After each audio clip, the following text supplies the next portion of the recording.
5 araw bago ang inaabangang sagupaan nitong si Muruджун Akhmadaliev kontra sa Hapon na si Naoya Inoue ay ngayon pa lamang ito nakabalik muli sa tinutuluyan nitong hotel sa Japan. At mula po sa inilabas na statement nitong tumatayong trainer ngayon ni Akhmadaliev ay inilipat daw sila sa ibang hotel malapit sa Japan Boxing Commission na kung saan dito ay kinukunan ng dugo twice a day ang alaga nitong si Akhmadaliev. Well, ang ganito pong revelation ay sampal sa Japan Boxing Commission na kung saan minamanipula nila ang kondisyon nitong si Akhmadaliev sa paraan ng pagkuha dito ng blood sample. Keep in mind ay hindi na po bago ang ganitong estilo, no?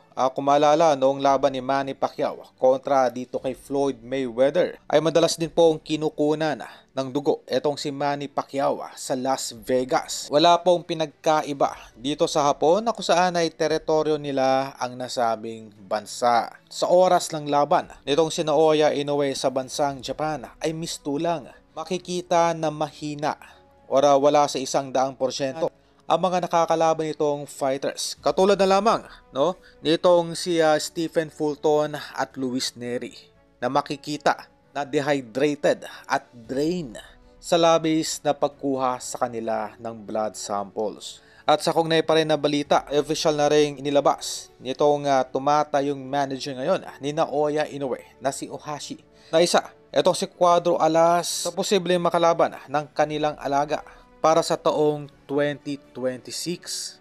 Na kung saan ay ayon pa dito kay Ohashi ay hindi naman daw kawalan dito kay Naoya Inoue kung gagawin nitong tune-up fight ang ating pambatong si Cuadro Alas sa oras na maisipan nitong magtagal pa sa super bantamweight.